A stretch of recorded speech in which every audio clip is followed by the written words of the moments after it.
Hello and welcome to Juicy Scoop. Well, you guys have been asking for this guest for a long time. We actually have a history together of knowing people. It is Alexis Neiers, now Haynes, mother of two, recovering addict, former star of the reality show Pretty Wild on E, which the producers of my show, Chelsea Lately, also produced. We have a connection to a Westlake friend, Yes, Westlake we Village do. friend. So many things, and so I'm just really excited to meet you because everyone's favorite video, Meme. viral video, is is one of yours. But let me just explain to the people that are not familiar. So there was a reality show on E. It only lasted one season. It was called Pretty Wild, and while I was at Chelsea Lately, I believe Chelsea and our two executive producers, they formed a production company called Borderline Amazing at the time. And Chelsea had a deal where E would get first looks of any show that she wanted to produce. So as you know, on Chelsea Lately, we'd have lots of different comedians, and a comedian came on named Dan Levy, and he had done a movie with you. Us. You and which sister? Tess.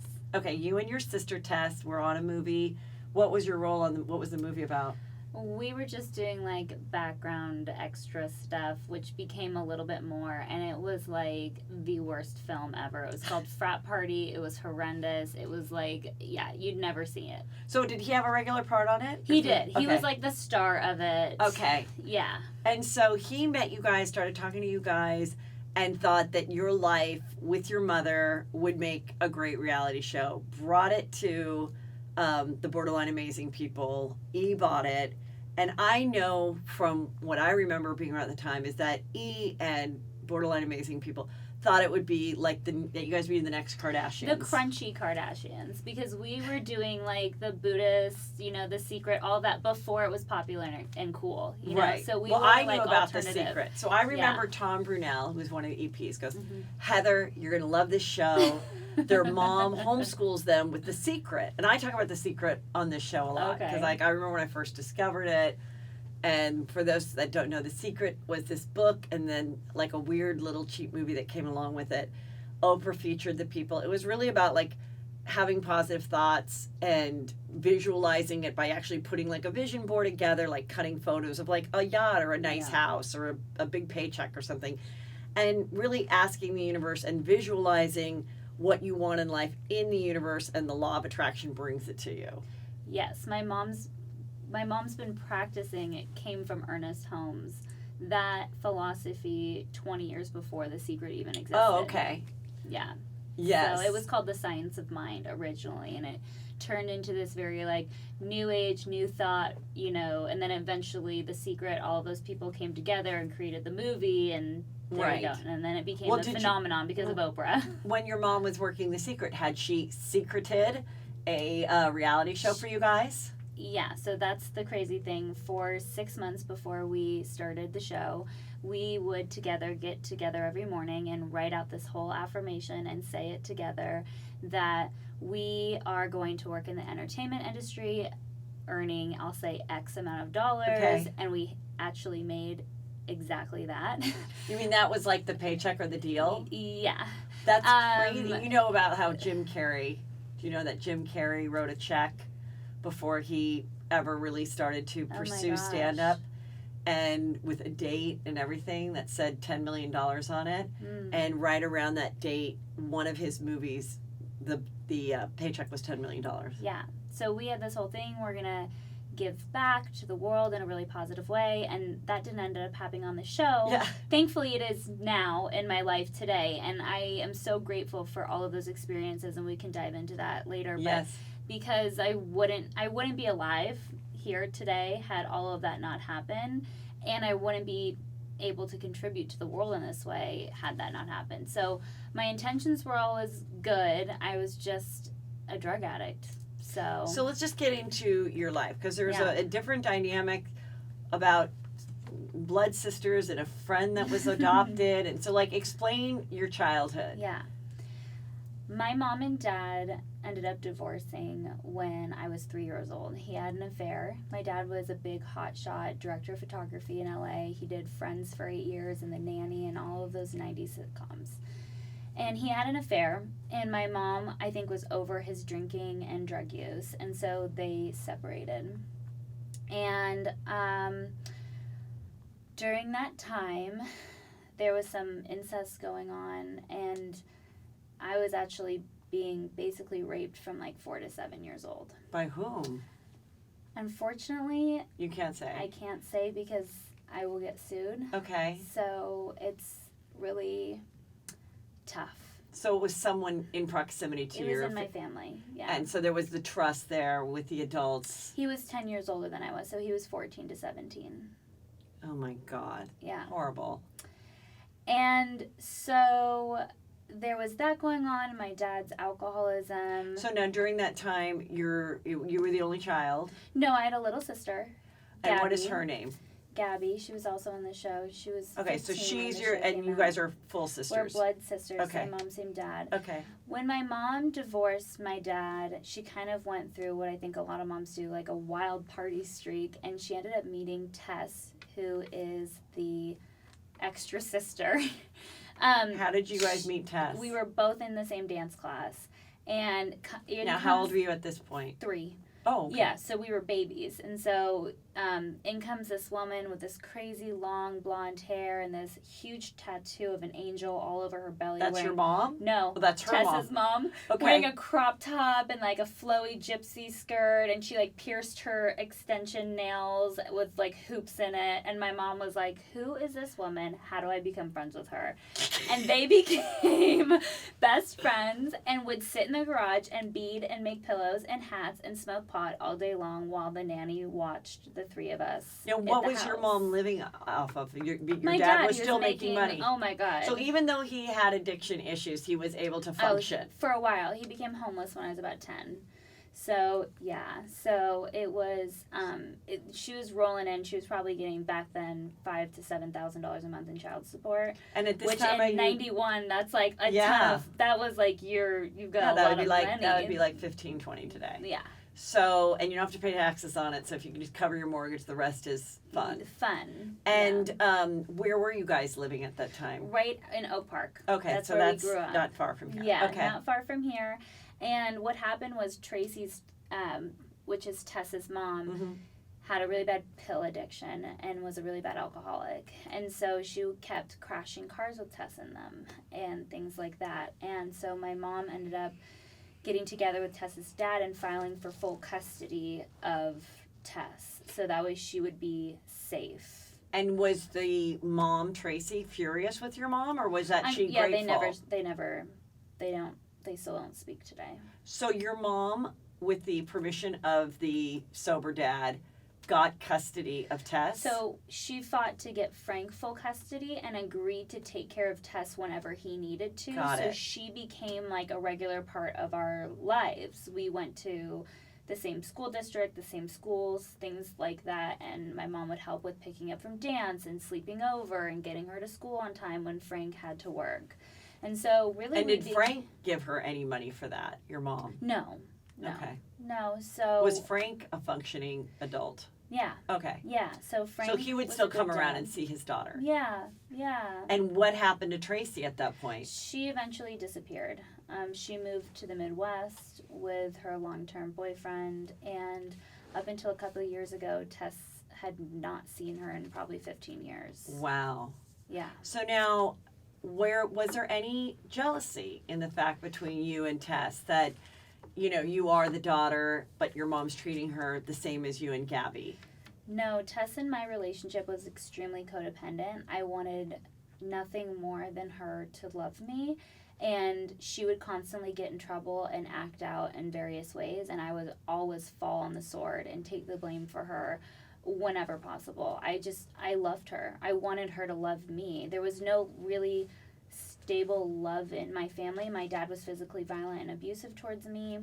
My mom didn't listen to me. Often I was referred to as a hypochondriac despite the fact that he would like punch me in the face and stuff. Your dad would?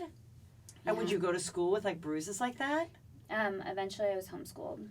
What age did you start being homeschooled? I think around 13, So, like the last grade you went into was 8th. 8th grade. You yeah. never entered a high school. I did for about 4 months, and then I didn't make it. I didn't last. And did Tess ever go to high school? She did. She went to an alternative high school, but dropped out after I think a year or two. And was your mom truly teaching you or not? No, I mean yes and no. My mom also only had like an 8th grade education. She left her house and school to become a model, and actually went to Tokyo when she was 15 or 16 years old, and then moved on into Playboy and all of these things, and then made it out in Hollywood, which is when she met my dad, actually on the set of The Nanny, and then they got together. So lots of dysfunction. So when she would like sign up with the state that you're being homeschooled, and then Yeah. I don't know how homeschooling works. I would assume if you're doing it right, it's a huge commitment for the parent. Not necessarily. So our school district and many offer a program where you go in once a week to sit down with a teacher, and you get all of your work, and then it's online, so you're communicating back and forth with a teacher throughout the whole week, and then you come in to do your weekly or monthly testing to make sure that you're like hitting the marks where you need to. And I were was you a actually smart kid. doing Yeah, that? I graduated at 16. I was a very, very smart kid. I graduated 2 years early, and I did everything that I needed to do to graduate. And so what was your goal to graduate so early, not to go to college? No, I was already addicted to drugs at that point. So when I did just the wanted first to be done. so when did the first time happen that you tried something? I was really young. Yeah, I remember sneaking warm beers from my friends' parents' garages when I was like 11 or 12. And I needed to check out. I mean, between the sexual abuse, moving all the time, how did the moved a sexual lot. abuse finally end for you? Did the guy move, or did you Yeah. finally speak up? No, I kept the secret Yeah. until I was 18. He groomed me. To stay quiet and Mhm. everything. Were you ever afraid that he might move on to Tess or Gabby? No, my sister was much younger than I was, and she was often in the room when it happened, but she didn't remember because she was like 2 and 3, and he never touched her. It was only me. So, yeah, he would like force me to perform oral sex on him and things like that. Oh my God! And so Tess never knew. This is mainly when I was at my dad's house, so Tess didn't go wasn't to my, there. Mhm. Oh. Yeah. And so your mom never really had reason to, or ask or anything because she thought you were okay. Yeah, and oftentimes with grooming, and this is something that a lot of people don't understand, is that you get love, especially if you're damaged and you come from a broken home. You're getting love and attention from this person, so you Mhm. actually think that this is what love is. Right. And so you become used to it, even though I remember many times saying, stop, I'm not okay with this, not in those words, I was 5, Right. but being scared and things like that. The other times when he wasn't actually sexually abusing me, like, I liked being around him because he gave me attention and love. And I remember I'd run up to him and he'd pick me up in his arms and swing me on his back, and Yeah, and it's really dysfunctional. It's the really way that dysfunctional, it and it's works. interesting that essentially when he started to abuse you, he was a child too. A teenage, but 17. still. Oh, I mean, 17, He was okay. 14 to 17. I mean, he knew. No, he knew, He but knew it's better. even a different. It's even how can I say, like something it definitely is prevalent, and something to be aware of. Yeah. Because I think sometimes people think it's only the full-blown adults that can do hurt it. a child. It could be an 11-year-old. It could be, and I Yeah. think people need to. I was abused by my female 16-year-old babysitters too. Like, I mean, you never know. I was like disproportionately affected by like sexual abuse. Yeah. Do you think there is something about, I don't even know how to say this, I'm not trying to be, but when people are a victim numerous times, is it that the perpetrator can seek it out psychologically, that because you're already a victim, that you will be a complying victim for them? Do you think that's why that happens to some people I just numerous think I was times? around really sick people. Okay. Yeah, I think I was just around really, really sick. I just happened to be around really sick people. I think the girl was definitely probably abused. Mm-hmm. I don't necessarily think he was, but I think she probably. Oh, really? I think she probably was. She ended up getting pregnant at 16, and yeah, and then ended up unfortunately overdosing a few years ago. Oh, so she's passed. Heroin. Mm-hmm. Oh, God. So now you're 14 or whatever, and you're doing the homeschooling. Mm-hmm. And when are you doing these drugs? On the weekends, every day? Where are we in this addiction? I began, it was just the weekend, smoking pot with my friends and drinking and things like that. And your mom was aware or not aware? I think that she probably had an idea by the time I was in 8th or 9th grade. I mean, smoking pot was a thing that regularly happened in my household. That was something that both of the adults in my household took part in on a regular basis. And I mean, my mom would find my bongs and pipes and stuff like that and just would be like, you know, just do it at home. Like, yeah, as long as we're doing as one of long those as parents, you're- I'd yeah, rather you do it here than somewhere else. And at that point, like I said, I was still in school. I graduated a couple years later, and I was getting good grades, and I was working at, do you know the Bean Scene in Oak Park? No. Okay, it's Oh, this yes. little tiny coffee shop Oh, that's no, no okay. longer there, but it was a staple of our community, and I would go to work at 4 a.m. sometimes, work until 2, get out, do my schoolwork, and like I was a good, like I was You had still a yeah. good kid, and then I ended up having surgery, For what? and I had a hernia, Oh, God. and I tried opiates for the first time, and I knew. Oh, they gave you prescription pain pills. painkillers, and you And just for the loved first it. time, I felt normal. Oh. Like all of the constant chatter in my mind and the fear. I remember growing up just having so much fear, feeling really like scared all the time that someone was gonna get me. Well, someone was getting Getting you, so yeah, But even when like the Right. threats were subsided. gone, I still felt all the time like I was going to be under attack. Like if I was in a parking lot, someone was going to get, you know, I had PTSD. I was traumatized. And so I remember that just shut it all down. And I was like, oh, this is what it feels like to be normal. And when the prescription ran out, then how did you continue to get it? Yeah, so I didn't for a while until I was in high school, and kids regularly were stealing Vicodin From their from parents. their parents, and I had that, and then I began dating this boyfriend, Kevin, and I was introduced to OxyContin by him and Tess. And Is that a pill form, or is that? Yeah, it's the strongest opiate you can get in a pill form, and we smoked them that day. Oh, which so gets you- you like instantly high instead of So having then to wait. you grind it up, and how do you Nope, smoke just it? take off the coating, stick it on some foil, and like burn underneath the foil, and suck up the smoke with a tutor or empty pen or straw or whatever. And I remember taking my first hit and being so high and just thinking that I'm doing this the rest of my life. And at any point in trying these drugs, had you ever seen movies and things about drug addicts that would have like kind of scared you, and you realize like, oh my God, I'm in the corner doing this? Like, No, not at all. see, I have this big thing that I talk about where I really feel like these shows have to come back.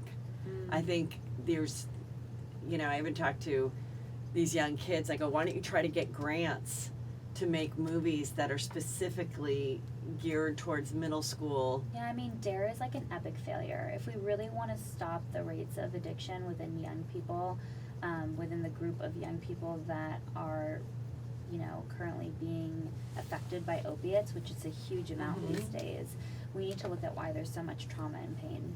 I mean, that's I the agree with solution. that, but I'm telling you that I saw a lot of these type of movies. I had no restriction about what I could see growing up, and I would see movies about heroin addicts, and I literally was like, I never want to be a heroin addict.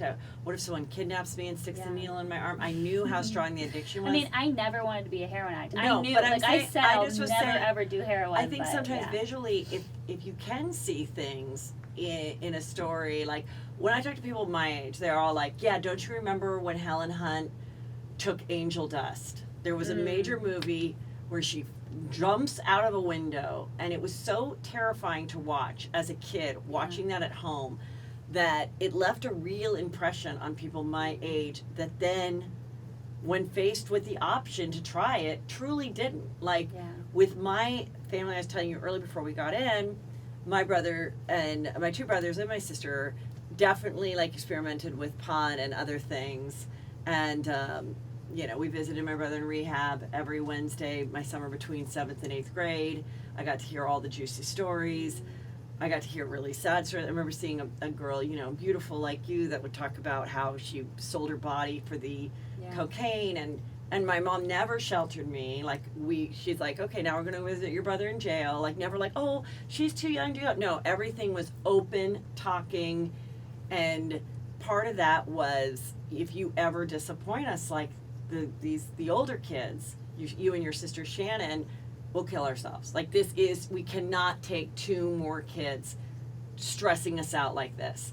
And that kind of thing kept me from trying light experimental things like pot. And I've never tried cocaine. I've tried pot once in college, once a brownie in my 30s or 40s. Didn't like it. Yeah. And then with cocaine, never tried it, because I just thought I actually liked glamorous Coke movies. Like, I liked the movies where it was glamorous, and I kind of thought, oh, that's something I would like. Like, you're pretty, you're at a nightclub, it keeps Someone you offers thin. you a bump, you're Yeah, like, keeps yeah, you let's party all thin, night. talk Yeah. all day, Less Than Zero, that movie. Like, Yeah. so I guess that's what I'm trying to say. Like, sometimes I think seeing my brothers and sisters go down that path and not be able to get out of it, and then also But seeing here's the something. difference. So I saw it all too, because my Right. dad and mom were both using substances, right? Right. My dad, I told you earlier, became homeless later on in my life. And the first thing I'll say is that I didn't have a choice to try pain pills or not. I had surgery. So Right. that, Which is, yeah. hard. And then the other thing is the trauma factor. Like I said, you didn't have a reason to go and get loaded like that. Right, I had exactly. a reason. True. Like I wasn't experiencing joy or love or peace Stability. or feeling Yeah. held or loved or nourished or cared for in my life really at all. So, Yeah. the drugs and my using friends provided that for me. And that's also a really scary thing, because when my kids, are high school age, and I've gone to Yeah. like seminars and stuff, and they say like the first thing that happens when someone comes to school with a broken leg or something, everybody swarms them. What'd you get? What'd you get? What drugs do you have? What painkillers do you have? And if your child does go through a painful surgery, whether it's wisdom teeth or what you had done, and they do give them, you have to be very conscious or strict, or try not to have that be the painkiller, because it is so addictive, and then they get versions of that on the street. Yeah. It's overall, it's like the opiate epidemic that we're dealing with right now is killing 70,000 people a year with overdoses. Not just opiates, but I would say that the vast majority of those people are probably overdosing. And then, and you're getting these younger and younger kids who are addicted. But again, I'll say over and over and over again to anybody, we're growing up in a world that's so chaotic that, Yeah. and we've always had our difficulties, but now you see it on your phone 24/7. And even if you don't think that your 13 or 14-year-old is seeing that, they are. Right. Because it's always something. You're getting news on your phone, you're getting updates on Facebook, you're getting whatever it might be, and the kids are experiencing that. And I mean, look at the world that we're living in right now. It's no wonder to me that people need to take a Xanax, take a Valium, drink 3 glasses of wine every night to get by. I mean, we're falling apart here. Yeah. In a lot of really, really serious ways. And, hopefully we'll be able to figure this out soon, but, So you and Tess and Kevin, the boyfriend, are doing these drugs. yeah. It is Tess as scheduled as you with a job and everything else? No. So, like I said, Tess had a lot more emotional issues than I even had. And while I kept it together for the most part and graduated and stuff, Tess ended up dropping out of school, never had a job, which is why we started modeling. and working music videos and things like that when we were 16, 17, and 18 years old.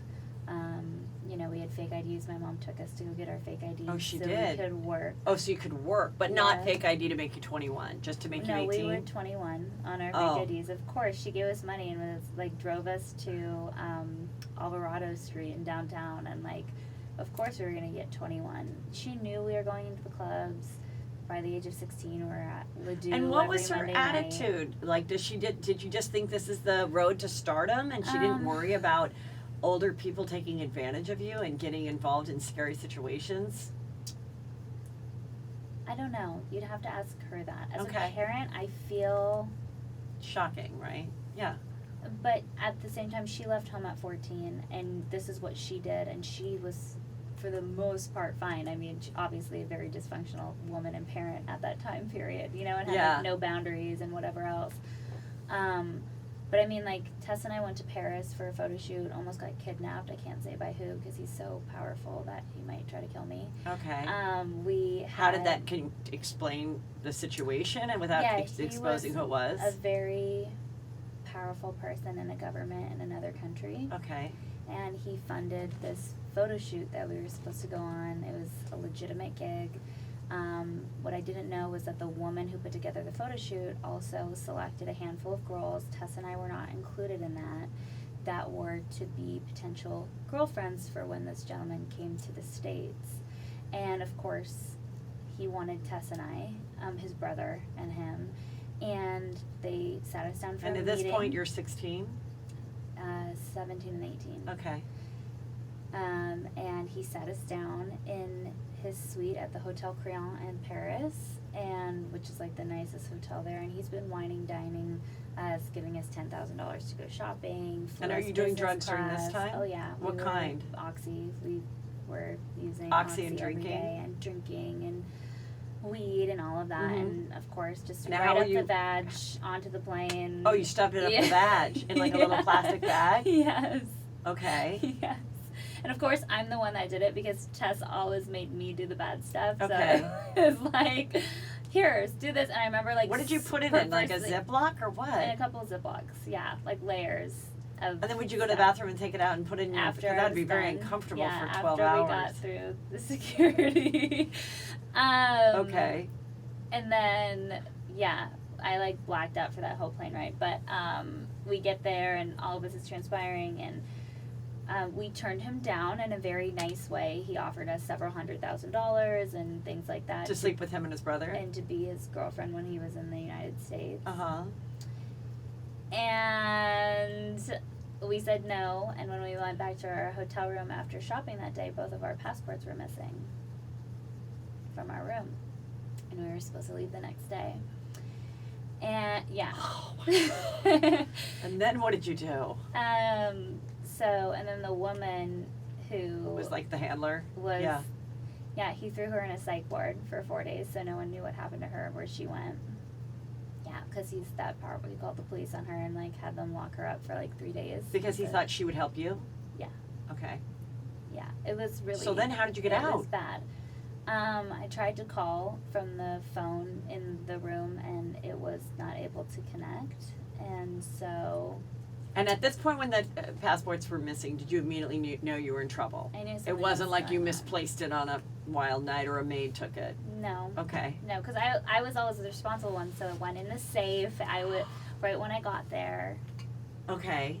Yeah. So how did you get out of it? So I walked outside the door, and there was one of the security in the hallway, and so I walked right back into the room, and I called down to the front desk, and I said, "Can you?" Wait, I thought you said it wasn't working. It wouldn't let me call out, only got to it, the got front it. desk. Mm-hmm. So I called to the front desk and I said, "Hi, my passport's missing. I'm a minor and I need you to contact my mom at this number. We live in California. Da da da da da. Please help me." And I don't know if it was that they heard I was a minor or what, but we went out that night with the entire group and totally played it off like everything was fine. And when we came back into our room the next morning, the passports were back. And is that what you thought would happen, or you were just playing, I was just playing trying it by to do ear? whatever I could. Like I was just like, what the fuck do we do? I was like, I'm gonna go to the consulate. I was smarter than I think they thought that I was. So Right. I told them, like, I need to call a taxi to go to the consulate. I have other forms of identification. I need to, Mm-hmm. you know, go.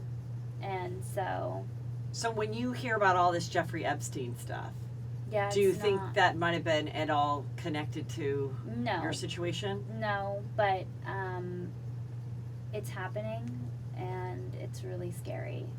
You know, I And you believe it's happening with girls that are, you know, teenagers, or do you think it's I'm happening sure it with is. much younger? I'm sure it's happening with much younger. There are so many parents that come to Hollywood and they want their kids to make it big, and just like my mom, I mean, the man who ended up raping me when I was 16 was one of the biggest club owners in Hollywood, and I can't say his name because Okay. he'll sue me. Mm-hmm. But So what happened? You went to the nightclub and someone acted friendly we've been towards hanging you? out with this group. I won't say the name of the group That's right fine. now. But he owned a bunch of nightclubs and things like that. And I was 17 and I went back to his house, and all of a sudden I felt way more drunk than I had before. Don't know what happened. If I was slipped something Sure, or something yeah. like that. I walked into this big bedroom and I found a shower, and I got inside the shower trying to like sober Wake yourself up, yeah. like get out of it.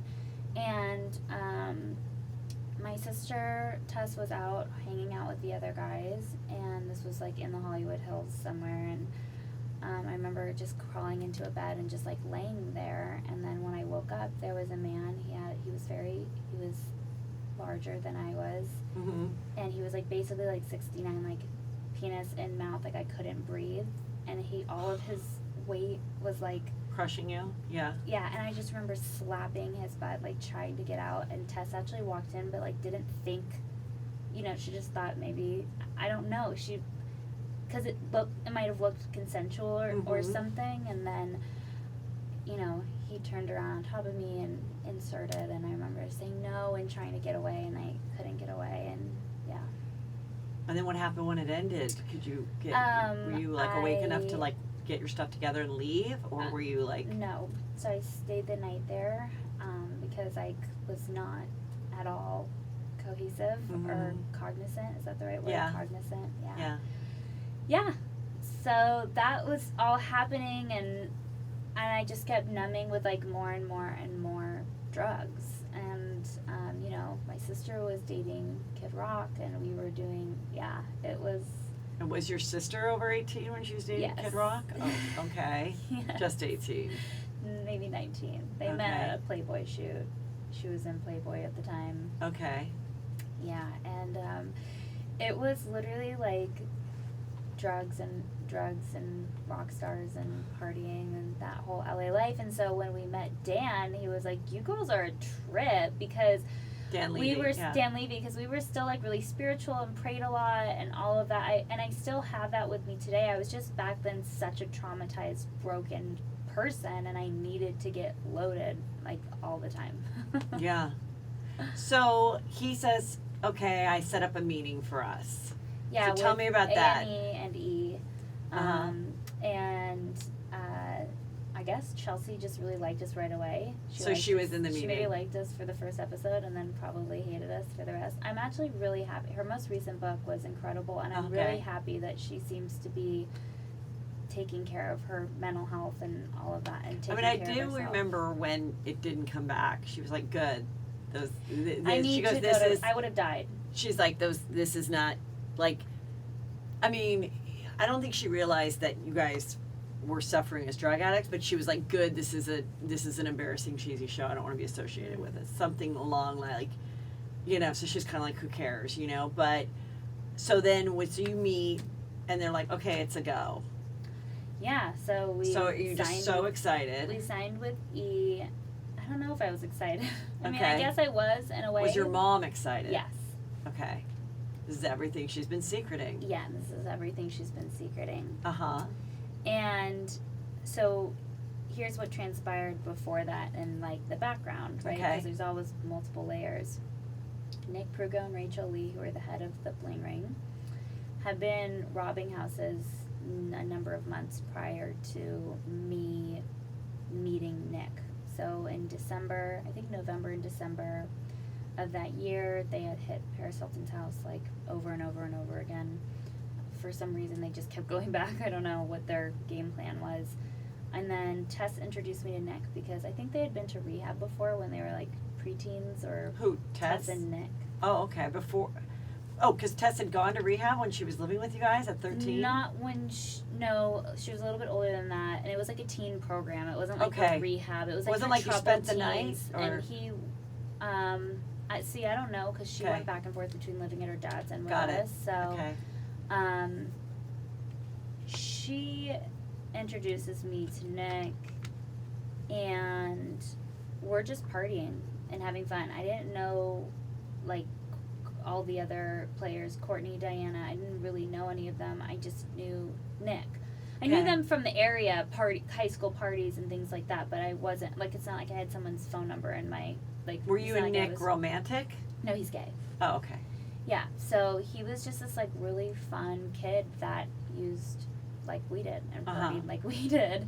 And so we were doing these photo shoots, and he'd style us for these photo shoots. I didn't know in stolen clothes, but in stolen clothes. Okay.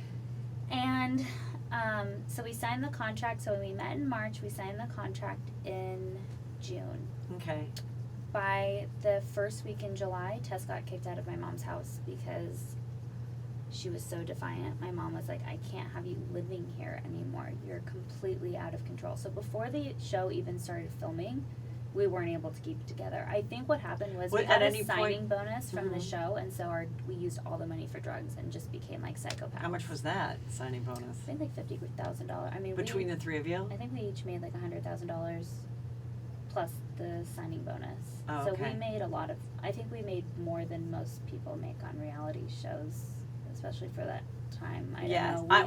I think you probably could make more back then. I We think made now like people don't start out that much. $10,000 an episode or something like that. Yeah. So we were making good. Great.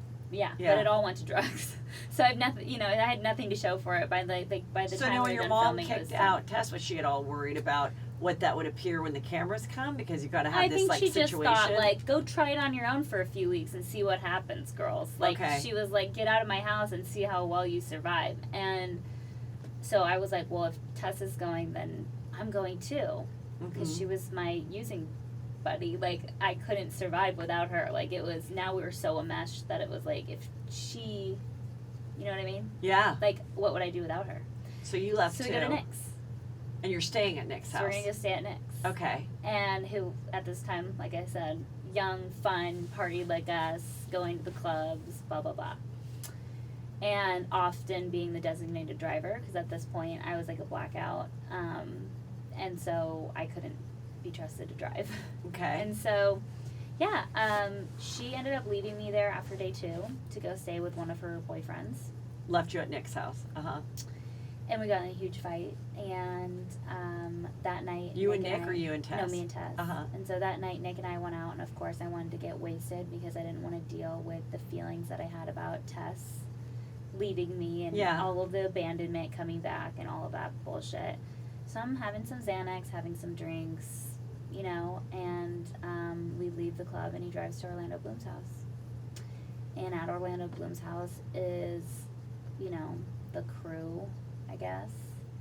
And the burglary happened. Now, how did he know that these people were gone? Was he following them on Twitter at that time and knew that they were out that night or out of the country filming, or how did he choose Yeah, these I think places? it was mainly Rachel Lee who did that. She was really the mastermind. I know the media made it seem like I was charged with all of these burglaries and that I was this mastermind. I think sex sells in Hollywood, and it's Yeah. much more exciting to make me the. And I was no Mother Teresa. I say this Right. all the time. Like I was an absolutely like broken, disgusting human being at that period in my life. Mm-hmm. Like just so sick and like full of ego and pain. Not a good person. But what happened? So I think that Rachel, this was around the time that like Facebook and Twitter started coming out, so people were posting So Rachel was more. the Asian girl that we see? Okay. Uh-huh. Yeah, And people were posting, yeah? like that. That they were going That out. they're going out like at Teen Choice Awards tonight. Got at, it. in Bali this week, whatever it was. And so, and this is all like pretty well documented in the court. Like Right. she ends up confessing like everything, like how she did it. How would you do it? How did you get into Orlando Bloom's house? So, I wasn't involved in that part of it, so I don't really know how all of that transpired. But they just All open I a door for remember- you, or what? All I remember was I walked up the side of this hill. Mind you, I'm in like a blackout, Mm-hmm. and there's this big like opening, and I walk through, and there's this big glass house, and like they're just going through stuff. Like you could see into the whole house, and they're, so. After that night, I called my boyfriend and I called my mom and I said I need to come home right now. So did you enter the home? Saving all of that for the book. Okay, that's fine. Which Save comes it out for the December 3rd. Oh, good for you. Good for you. Okay, Yeah, so got it. Basically, But when you said I gotta come home, you never shared this information with anybody. no. Okay. But I you knew you didn't- had to get out of the I situation. knew that this was another level. Like, I'm fine checking cars, grabbing some change out of someone's center console. I'm not into, like, going into, you know what I mean? Like, Rachel was into, like, stealing the panties, and, like, she had, like, a ritual of the experience for her. And for her, it what was just it? way Was it too that they big. were stars, or that this stuff was quite valuable? And then would they sell it on eBay? Would they sell it on the street? Like, what would they do with these handbags and wallets and things? Thankfully, a lot of people end up getting their stuff back because they kept it. Like, they Mhm. I think they wanted to look and feel. And don't we all? I feel like so many people want to, like, and it's not to say don't villainize them, because what happened was horrible. But what happened was, in this time period in the mid 2000, 2008, 2009, Yeah. 2010, everybody wanted to be like a celebrity. The reality shows started coming out. The Simple Life, Kardashians. What did we used to talk about Kim Kardashian? That she used to organize Paris Hilton's closet. Right.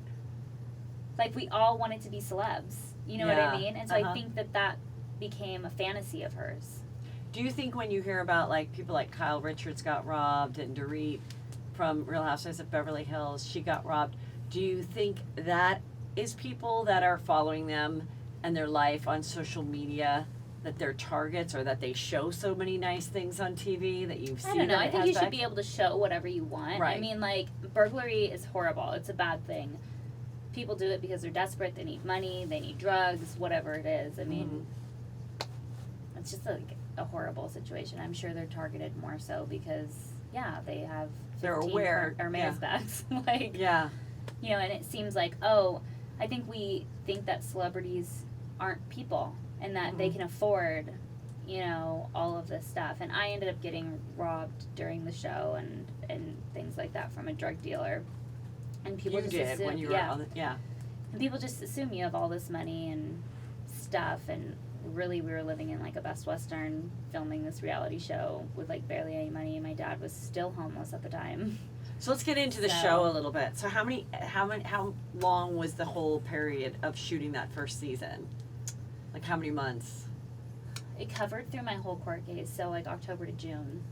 And so when did they know? Because I know when they first started, it was going to be A totally different show. totally comedic, making fun of the homeschooling of the secreting.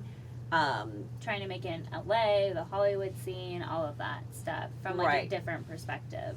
Yes. So, And then the news came out, and they really had to like change the whole perspective. well, I got really. arrested on the second day of filming Where were you when you at got my arrested? house. And the cameras were there? Yes, but they couldn't film it, and we did a reenactment. You know how reality Yeah, TV yeah. show is. So what happened was, a few months after I stopped talking to Nick, these surveillance videos started coming out of him and Rachel at Lindsay Lohan's house and Audrina Patridge's house and things like that. And they were all over the news, and I started calling the cops. And I was like, I know these people, here's my information, please call me if you need anything. Like, I'm here. I even tried to reach out to Lindsay Lohan's manager, and all of that. So when the cops showed up to my house, I just thought, oh, you're just here to talk. Well, Yeah. that's not the case. Nick, like every other person who gets caught he threw every single person Right. under the bus. And of course, despite But weren't you my, throwing them under the bus too? You're the one that's calling about it. well, I mean, You didn't have to call. You could have just kept your mouth shut. I think you do I wanted to do the right thing. And so And you Nick's didn't intention was to save his ass. You know what I mean? Like, my intention was like, let's stop this. Let's stop the robbing. You know what I mean? And Nick's was like, how can I get as little jail time as possible? Okay, got it. So then what happens? Do you sit down with producers after that? I'm chatting like a little bird to the cops, which was the dumbest thing that I should have never. It was. I should. So have you never, go down and you're in like so the little and I'm like, surveillance oh my room. God, I was there for one night and I saw all this stuff and this is what happened, and I'm like just chirping like a little birdie in Just there. putting yourself at the scene. No idea. Yeah. You know what I mean? I should have. My sister Tess was taken in for questioning too and did the right thing and remained silent and this. Did the smart thing. Not the right thing, the smart thing. Smart thing. So what happened with her? She was not arrested then, but she was not part of it. Okay, I don't want to say. All right, so then we see that you get arrested on the show. Yeah. We see that you're going through this. So now I'm an 18-year-old heroin addict who's but they fighting. But nobody knows you're a heroin addict at this point. I mean, the production eventually figured it out. But they by the time we were in Mexico for the Mexico. In Mexico, episode, I remember I heard that they found out. They found our drugs. And they did the stupidest thing ever, and they flushed them, which threw us into instant withdrawal, and we couldn't barely record for the whole rest of the time that we were there because I was so sick, and so was Tess. And was my voice is getting really croaky, okay, you guys? I've been up since 3 a.m. and I'm so fine. So gonna get real Valley Girl. So so you're filming, and you guys go to the Pamia, whatever, in that room that E must have given to everybody, because I remember that from the Kardashians. I remember Chelsea got it. Casa Dorado or whatever. With the 3 lips. Mm-hmm. Didn't they have lifts in the room? I don't really remember. Anyway. The whole thing's a little fuzzy for me, honestly. So you're supposed to go to Mexico and like have fun and it's let my hair down for the first time for the whole season because I've been like so stressed out, crying my eyes out for the whole season about fighting this case and the way the media portrayed me and blah blah blah blah blah. Well, that's where the famous scene happens. How the media portrayed. So you're reading an article. Was it in Vanity Fair, where you did an interview and you're filming it. And you're trying to leave a voicemail message, and you're getting very upset because one of the things that the writer wrote that wasn't true was what you were wearing. And you say, you have me saying that I wrote... It was a little bit more than that. Right. So tell about it. Because we've all seen the video. When I was charged, everyone's seen the video, and I just did a podcast episode about this, but I'll break it down in a quick version. Okay, great. When you get charged, your attorney should tell you to talk to nobody. Right. And that's what I did. And he goes, we're going to select one interview. That's it. You're going to do one interview. You're going to tell your side, and we're going to make sure it's with someone who's fair, who's not going to talk to the other members, blah, blah, blah. Nancy Jo promised all of that. I'm not going to talk to any of the other members. And was she Vanity Fair? Mm-hmm. Uh-huh. I want to give you a really fair, I want to write a fair piece, and I want to get your side. And I was like, okay. All right, let's do it. Right. And so my attorney selected her over Rolling Stone and whoever else, and we sit down and we do these, we did multiple interviews together. And so I'm not allowed to talk to the press. And everybody's saying that I'm the Bling Ring leader. They're making me out because sex sells and misogyny and all of these things that are still very prevalent in media today. And it was way more sexy that someone who had a reality show was the face of the Bling Ring than who was really the face of the Bling Ring. But I was just keeping my head down and not saying anything. And so the article comes out, and the production team knew. They already knew. You know how they set it up, right? To make it, like, extra dramatic. And they did tons of mean stuff. Like, they hit our dog once, and, like, just to get our reaction to see. What do you mean hit the dog? They hid the dog, like, as if the dog hid the I thought dog. you said hit. No, hid the dog from us, so we so had, that like, you were these meltdowns and running through the street crying and, like, none of that. Yeah. When like, did you find out that they actually hid it, then? When we found her in the garage, which is where the craft service and everything was, and she was just, like, sitting in there. It's so fucked up. So fucked up. Oh, my God. I have no resentment anymore, but when I look back, I'm like, this is really fucked up. But anyways, so I get the article and I'm reading it, and she just ripped me. And it was all of it. It was that she talked to the other members. It was that she was dishonest in her reporting, I thought. And obviously I'm like very unlikable. That's clear. And that's okay. At that period of time, like I was like a villain. And okay. But yeah, she portrayed me, and this is where I talk about like misogyny. It's like if there was a man in the situation, you'd never be talking about his jet black hair and his sexy shoes and the way he walked into court and stuff like that. So she portrayed me as I was some spoiled brat, and the truth is that I really made a conscious choice every time I went to court to pull it together. And E ended up going back and like finding the footage and proving her wrong. Of the 2-inch BB brown kitten heels. The kitten heels. But what happened was I'm recording this message, and you know when someone's yelling in the background and it goes, I'm sorry, you'll have to re-record. Yes. So I'm re-recording it and re-recording it and re-recording it until the meltdown of all meltdowns happen. Right, and your I love mom it now. keeps interrupting. Oh yeah, and she's like, amazing. $29! And I'm so proud of you, honey. You're doing a great job expressing yourself. And like and I'm sitting there going, shut the fuck up. Oh my God, can I cuss? I'm sorry. Okay. Every time I start, I have to start over again. I have to re-record it. And so we're having this like meltdown, right? And oh my God. And it was great. And Joe McHale from The Soup, and it went, and it still is alive and well today. And I love it. When people send me the memes, I love it now. I just posted it on my private Facebook group. Sometimes I let them know on Juicy Scoop Obsessed that I have a guest coming on if I want to like collect questions, give them an opportunity to ask, and of course they loved it. But so you're doing the show, and you go to Mexico for fun, and how do they let you know that they found your drugs, the production team? I don't even really remember, but they flushed them. And then what did you do? Freak out on them? Freak the fuck out. I mean, so how did they get you home on the plane? I don't even know how I made it on the plane. I think what happened was they ended up staging this thing where Tess texted with TMZ, who wasn't supposed to know that we were there. Yeah. You know, so like we had to book out of there early, and so yeah, it was bad. What do you mean texted with TMZ? Saying what? Saying that we were in Mexico, like confirming that we were there, but I was fighting a case, so I wasn't really supposed to be in Mexico. So like they put together this whole thing that. Yeah. So they'd get some extra press out of it too. Mm-hmm. And so I saw you at like a E party, like before the show came out. So that must have been in the summer then. Yeah, an E party, met your mom and how excited she was. And actually, Bruce, who was Bruce at the time, and Chris were there at that party.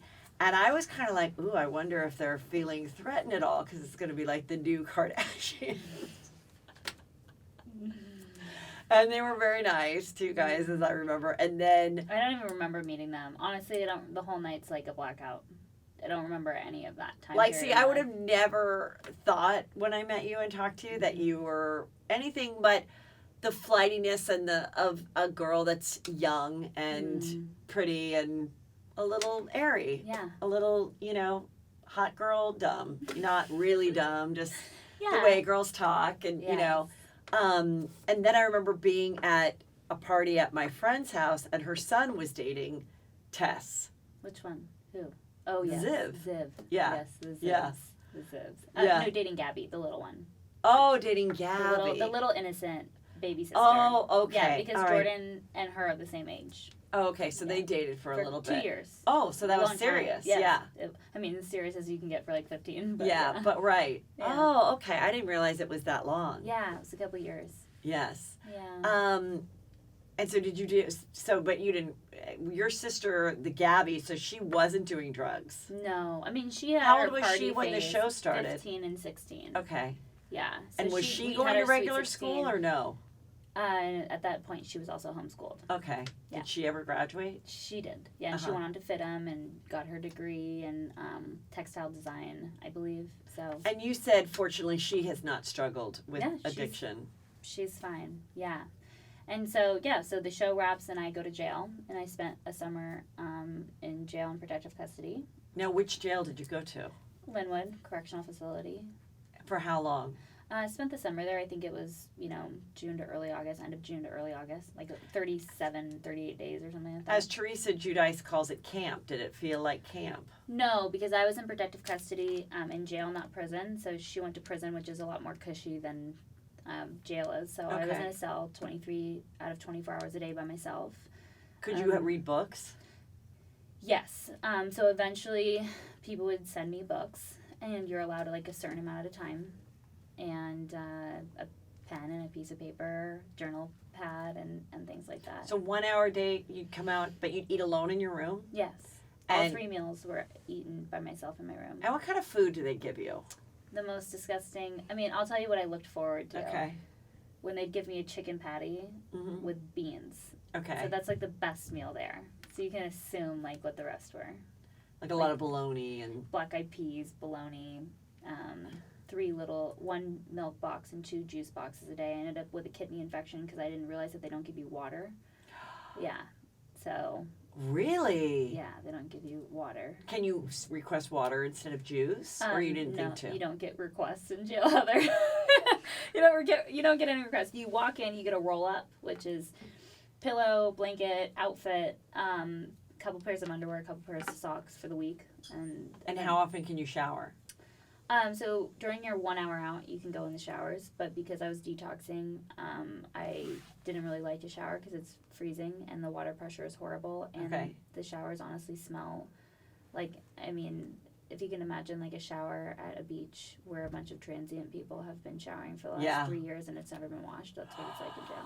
And so if you did take a shower, people were there. You weren't by yourself in the shower? You were? No, you were by yourself because I was in protective custody, so it's where like the criminally insane and murderers waiting trial are held. And did they do that so because no one's allowed to see each other. did they put you in protective custody because they thought that you'd be vulnerable to people hating you and Yeah. attacking you because you are a star? Yeah, and I actually begged to go into General Pop because I heard that they had much better, like they actually, like you could see the TV throughout the day, you could sit Yeah. in the general area, you could talk to other people, but they wouldn't let me. So you could see through like your little tiny square and your,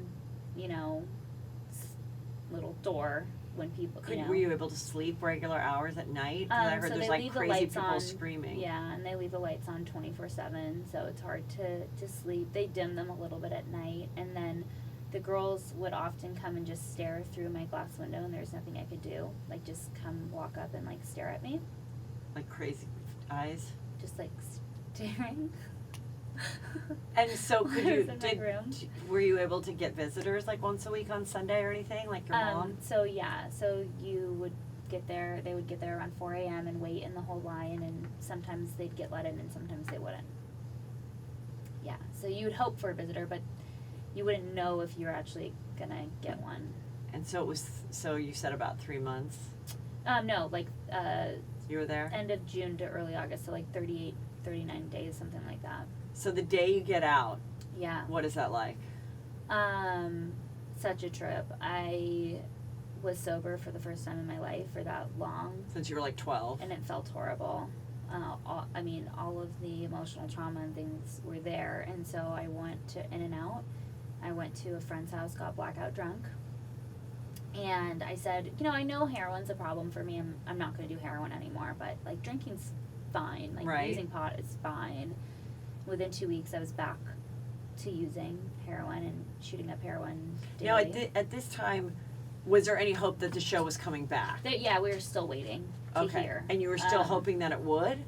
Because you'd I have needed the money. Yeah. Yeah, I mean, I was panhandling at that point for funds. All the money was gone. All the money was gone. I had a $10,000 a week habit. Oh, and didn't some of that money have to pay for the attorneys, I'm assuming? Yeah, half of my paycheck went to my attorneys every week. So Tess would put in 5 and I'd put in 5 for a drug habit every week. Tess would spend $5,000 on And her, I'd spend 5. and the other 5 went to the attorney. Yes. And so, and Criminal and entertainment. so now Yeah, at this everyone point, takes the cut. at this point now, your mom knows you have a drug issue, right? Yes and no.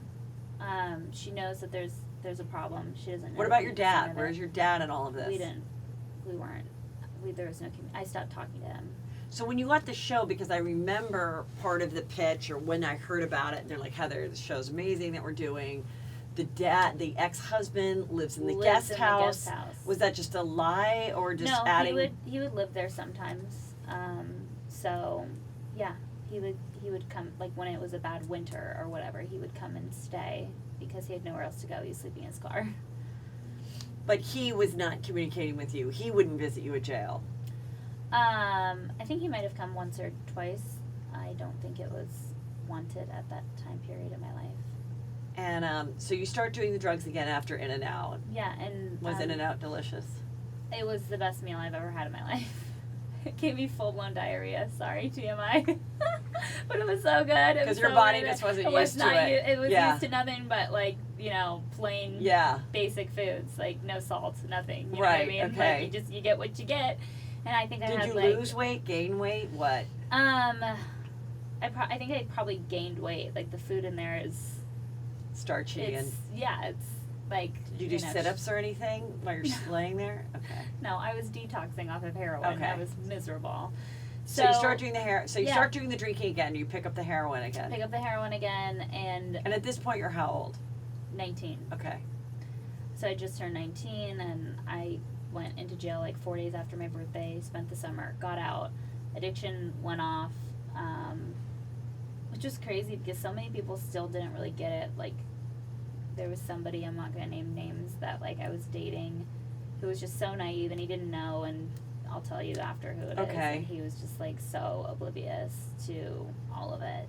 And yeah, so I wasn't able to show up to probation because I spent every day trying to get drug money. And on December 1st, 2010, I woke up in the wee hours of the morning and I had no drugs except for a .08, which is nothing. What's a .08? Smaller than like that much of heroin. Okay. On a piece of foil, and I thought, oh, I better save it. Even though I was starting to withdraw, I said, I better save it because I'm going to need to get my drug dealer, you know, I'm going to need to get over there by 10 a.m. And if I don't have the energy to, you know, get there, then I won't be able to get my fix.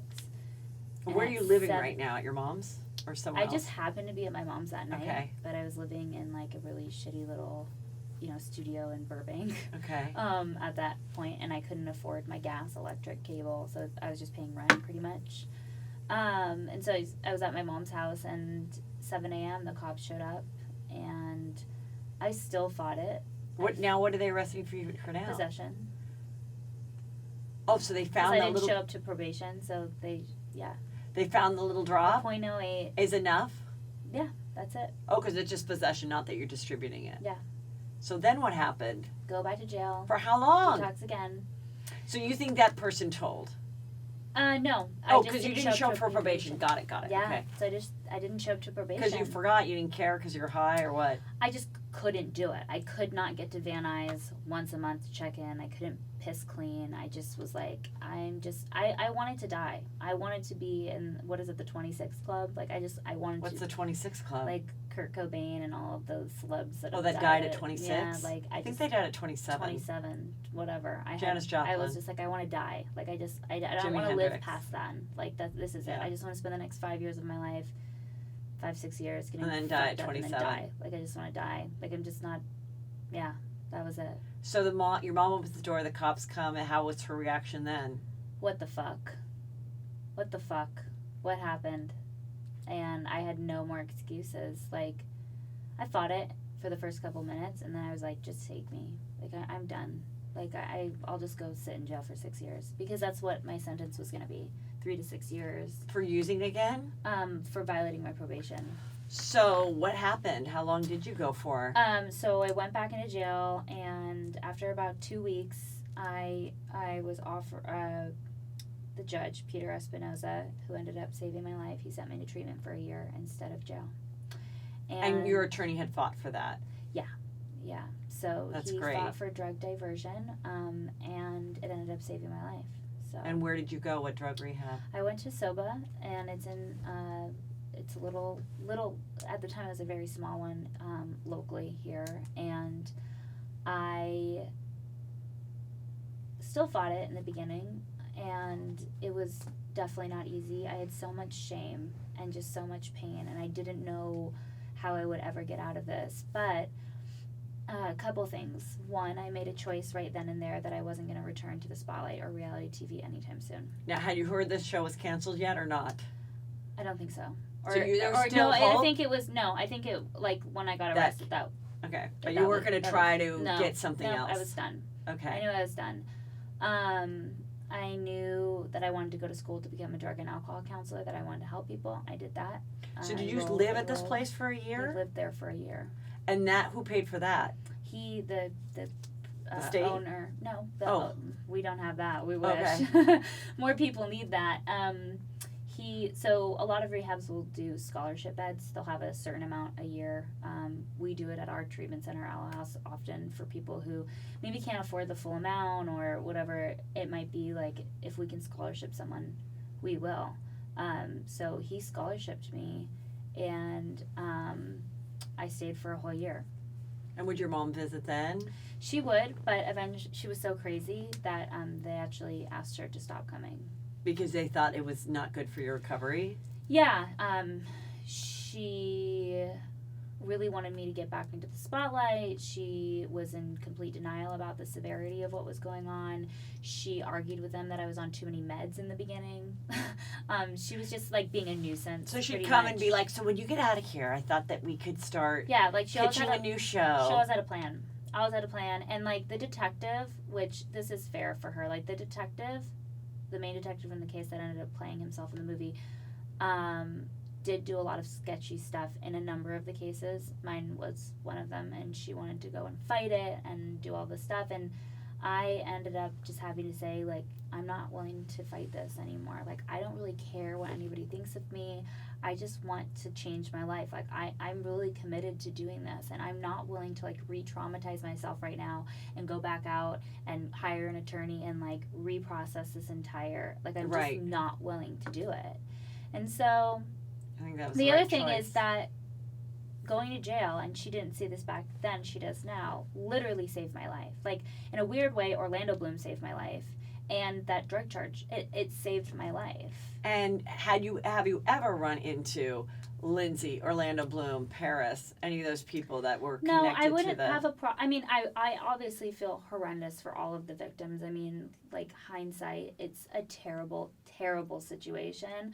I didn't rob Lindsay Lohan or Paris Hilton. No, but I just wondered if you ever saw them and it was, like, awkward at a situation.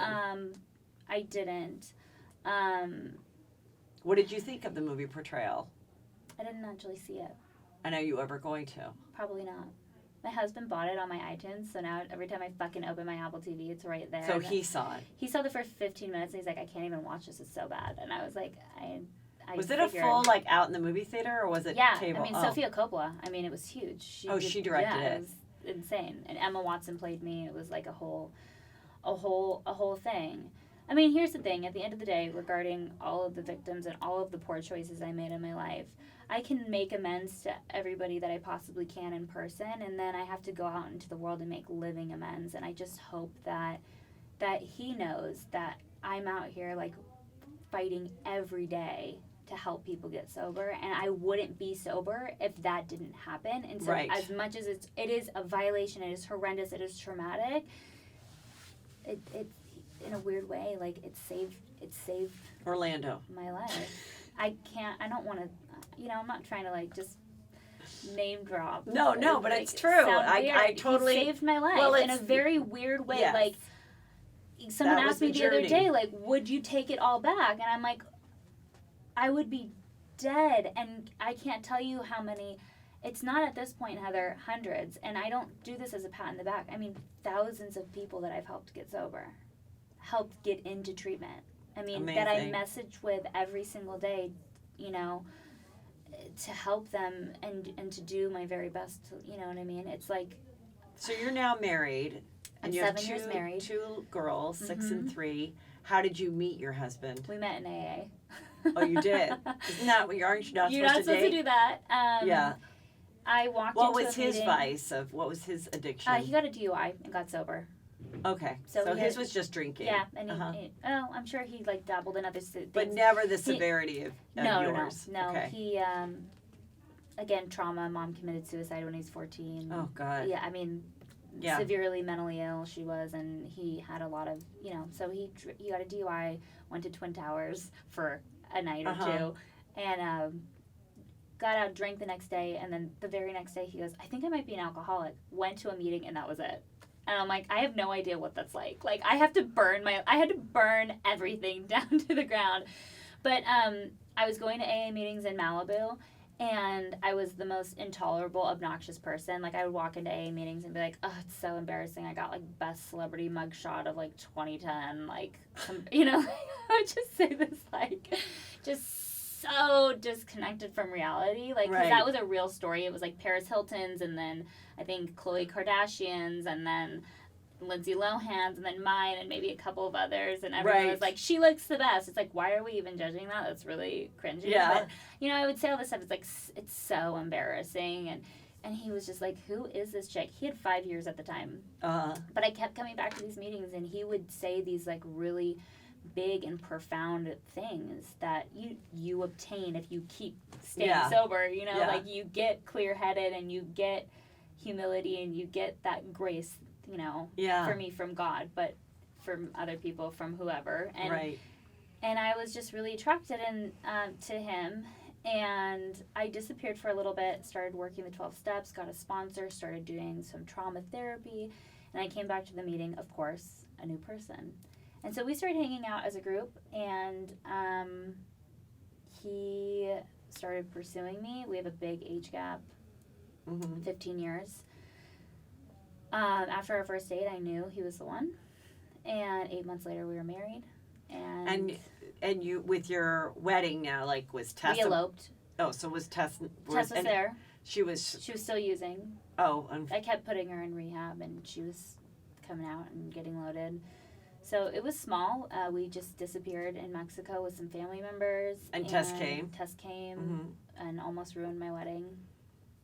Oh my God, why? How? And Gabby too. Just blackout drunk, like fucking shit up. They went on a yacht the morning of my wedding. Tess and Gabby? Until 2 o'clock, got wasted, like couldn't even get ready with me, couldn't walk down the aisle. Like, just a fucking shit show. Was your mom there? Yeah.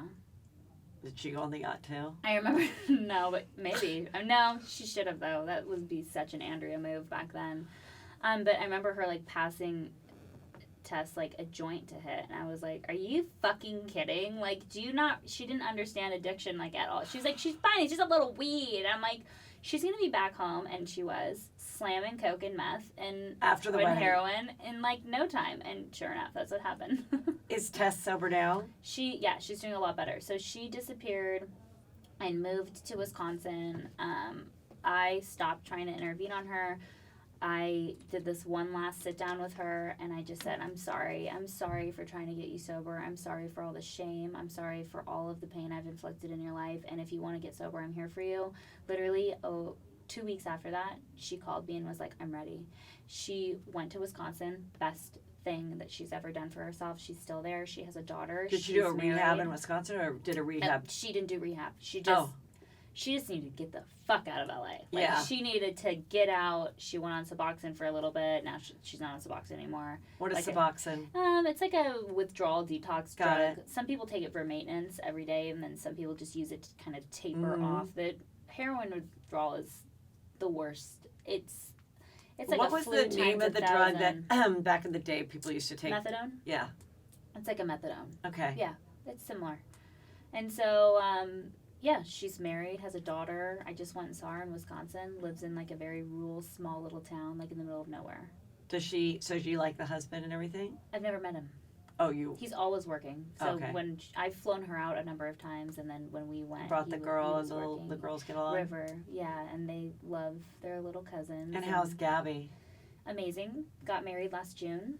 Oh, so everyone's married. She's married. Yeah, she's 25. And you said your mom is. Sorry, you said your mom is better now. Your relationship is better, or? Yeah, a couple of years into my sobriety, I started writing for Vice magazine. Yeah, I saw your Vice episode where you. That's with Kevin. That's my boyfriend. That was the drug dealer. Oh, okay. Yeah, so I just given birth to my first baby, so that was 6 years ago. And you were trying to help him get sober. And where is he now? Sober. Oh, really? It all worked out. That's great. Amazing. And he's like a present father to his daughter now, and like miraculous. That's amazing. It's incredible. Yeah. So everybody's married. So you work for Vice? You still? I don't. Okay, but I you don't. were writing. But I was writing for Vice, and I started being honest about my relationship with my mom. And I wrote this piece about like how we always talk about addiction, but we never talk about the parents of addicts and like the way that they might have contributed to their child becoming a drug addict. And she lost it. She got pissed. She was pissed. And my husband is a stoic. He is, nothing shakes him. He's always very, he's like a good man. Like he'll go out, slay the dragon, come back home. He takes care of his girls. He's the rock of our family. And he saw the way that she was hurting me in my sobriety. And one morning, they were in the kitchen having coffee. Him and Andrea. Uh-huh. And she goes, I know you're up to this. Up to what? Like making me talk about, like encouraging me to talk about my childhood and stuff publicly. Uh-huh. And she goes, I want you to know that I have a reputation to uphold. From the one season on Pretty Wild? Yep. And so he goes, my husband, and I don't know where, because he's never like this, but he goes, do you know what your reputation is? And he just let her have it. My husband, he's like a diplomat. Like he would be a great politician. Yeah. He doesn't cuss. He doesn't yell, but he will rip you to shreds in a very, very intelligent way. And it broke her down. And she was like, you're right. And after that moment, she quit drinking, quit smoking pot, got off her antidepressants, threw herself into therapy, went to school, or got her like coaching and counseling degree, now works with parents to help them with their kids who are addicted. That's amazing. Has huge success. I mean, I'm talking like insane amount of success helping parents to do the exact opposite of what she did as a parent. Great. She has a family group in Malibu every Wednesday night people love. She does like a free Zoom call on Tuesdays. She does private coaching. She is now a very attentive, very involved grandmother. She was not before. It's like a second chance. Is she in a romantic relationship? She is. She's engaged. She doesn't think that they'll probably get married. She's happy just being engaged. Do you like him? Yeah, I mean, I don't know him that well, but this is the thing. My dad's been married and divorced 5+ times. I don't even know how many. I can't count. My mom's been married and divorced at least 3. And so I don't really get... You don't even know. I don't even know. Once when she was like 18 or 19. Once your dad. And then my stepdad's done now. Okay. So I don't really get involved in the romantic relationship department. A couple of years ago, she was engaged to a man who, Who what? You didn't like? Oh, I liked him as a human being, but then he was like a Trump supporter, and he had very different values about the world and other people than I did, and that was hard for me. But I loved spending time with him, and I loved his family, I loved his kids, I loved his grandkids.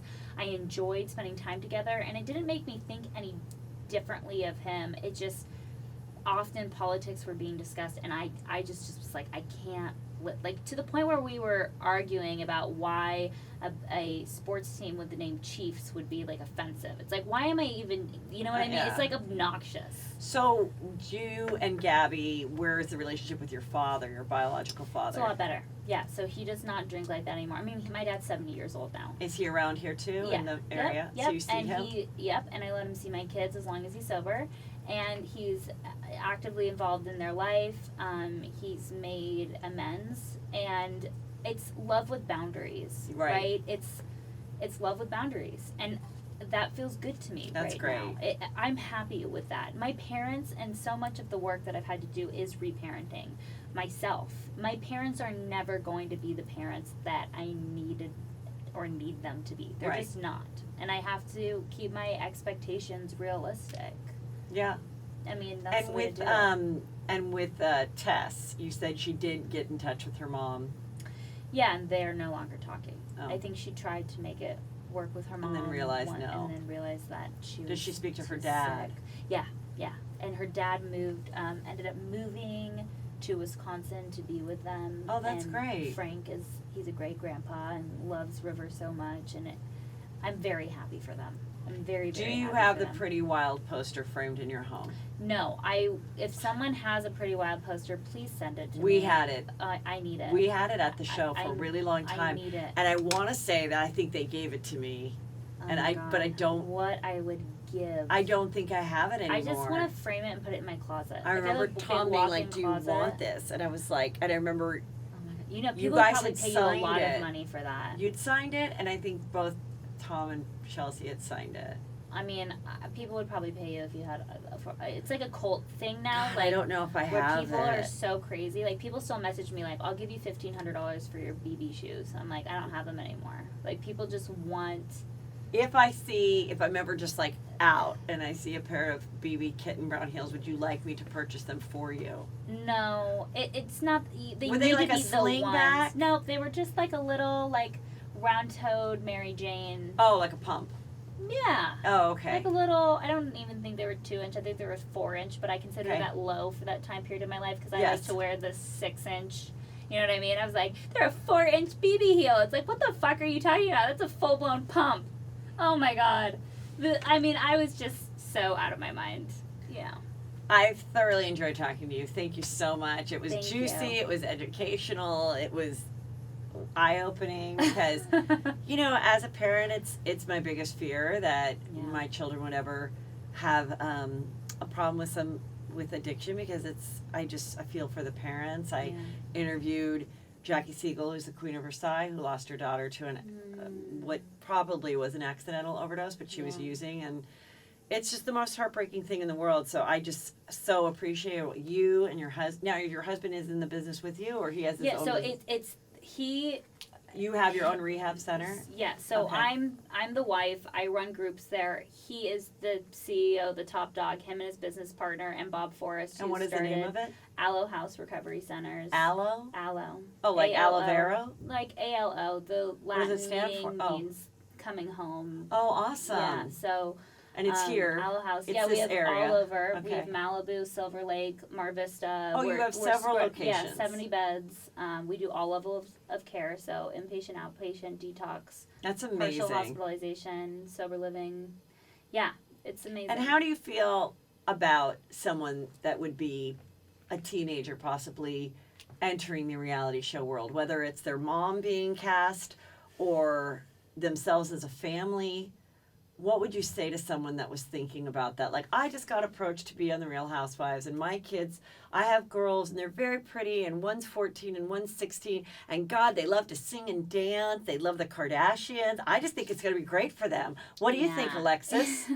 So, a couple of things. First of all, I've been offered to return to reality TV so many times, and I always say, like, unless I was a producer and created my own show, like, there's absolutely no way, and had complete creative control about what went out there. Including the edit. Because, like, including the edit, because they were taking videos of Tess and I in the bathtub together, naked at, like, 18 years old. Like, that's just so, you know, and you don't have, like, really control over that type of stuff when you're... You know, Have you ever think, spoken to the main producer of that show, the hands-on person, and have they ever? Amber Mazzola? Yes, I know no, Amber. I felt. I mean, I haven't talked to her in many years, but yeah. We sat down a number of years ago to pitch another show, and it didn't end up working out. I wish Amber nothing but the very best, and I understand now how reality TV is made and what, you know what I mean? It's And what like, she was up against. and Yeah. what she was up against, and the struggles and all of that. You know, at the end of the day, we all have to put our heads on the pillow and be comfortable with what we've done in life and things like that. And So what would literally you? no hard so what feelings. would you say about so what somebody? I would say, it's a case by case situation. I Yes, mean, like, I do you have agree. a good head on your Yeah. shoulders? Have you had like a great family life? Like, what has this looked like for you? I mean, Lisa Reyna's daughter came out about the eating disorder and all of that stuff. I mean, she's lived in a house with a mom who has always been super petite, and the boobs and the plastic surgery and all that stuff, and all of that is fine, but we have to think about what it's telling our kids. And I get plastic surgery, everybody's getting plastic surgery these days. I think, you know, that goes to a bigger thing about body positivity and all of this stuff. And, you know, I don't know, there's some families where it really works and it's fine, but then you would think, like you talked about a couple episodes ago with the Chrisley family, like you would think, oh, they look fine, everything looks great, and then you're like, oh, wait, they're like embezzling money.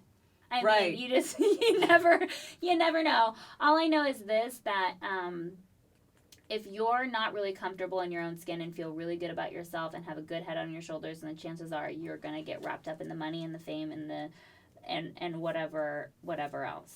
So Yeah. that's my thought. I mean, I don't know. And no shade to Lisa Rinna. I was just saying, like... Yeah, but, like, a perfect example is, like, on The Real Houses of OC, way back, years back, there was this woman, Gino Kino, and she had 3 kids, and her I don't know what the boys are doing, but the daughter is, like, great, married, raising a kid, funny on Instagram, graduated from Berkeley. I don't know if it was because a couple of years ago, because it was so many years ago that she did it. It was like a raw kind of thing. And definitely there wasn't the social media aspect that went along with seeing the person on a reality show. Yeah. So if you saw something you didn't like, you couldn't immediately write that person and write them a horrible thing. Yeah. So I think that she was that she had a better outcome than maybe someone that might be on the show today that's a teenager. Yeah. And then that would have their own Instagram and have all of that. And then on a couple of years later, there was this woman, Lynn Curtin, and her young daughters, especially one got involved in porn, was arrested, did, all this other stuff. What would her path have been like had the mom never? Yeah. It certainly, I don't think, contributed to what her path was. Yeah. The other girl, it was fine. Yeah. Yeah. And I mean, I know many people, too, though, that grew up in the 90s. One of my best friends is married to a guy in a very famous boy band, and I see, like, how that can affect you in a very big way, not necessarily him, but, like, other people that are in, you know what I mean? I think it just affects you, period. I think that if you're needing outside validation, if you're not feeling like a whole person on your own, if you feel, enticed by, like, the money and the fame and all that stuff, then chances are... It's a big gamble. It's a big gamble. And it's hard. I mean, I wonder what, like, the Kardashian kids are going to feel like. You mean the babies? Yeah, because so my daughter went to the same gymnastics place as them, and I can't, they come in with the 3 nannies and the 5 security guards. I think I only saw one of the moms, I won't name who, there one time for the entire year. And it's a whole debacle, and everybody's staring at you, and it became, I ended up pulling my kids from that gym because everybody now wants to go to the gym where the Kardashian kids go.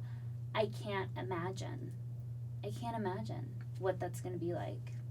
It'll be interesting in some ways. I think it's great that there's so many of them and they have each other. Yes, so their friendships can form with the cousins, because I really think there's nobody else that's going to be able to relate to their experience except each other. Absolutely. And we know that the opposite of addiction, that trauma causes addiction, right? Pain causes addiction in a lot of ways. And then the solution to addiction is connection. And if they've got a big, loving family dynamic, that is in their favor. But I don't know. All the relationships, I don't know. To me, it's like, I don't know. I don't know. It's just a different world, it's too. It's a totally different world. It's just unrelatable to anything else. Yeah. Like, if you were a star on a TV show and you were a kid, again, they didn't have the internet. They didn't, if someone would go, here's some fan mail, and they'd make sure that all the negative ones you never saw.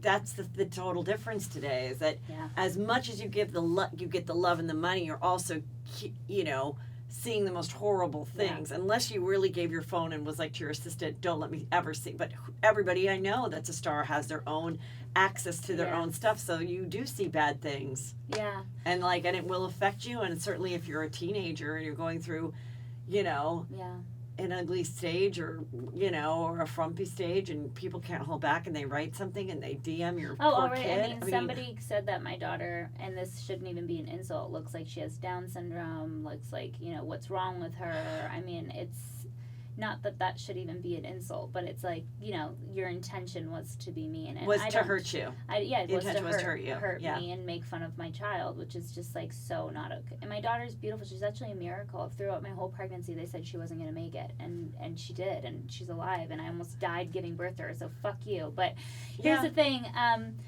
I know that as a parent, my job is I'm trying to raise kids in the least traumatic environment possible.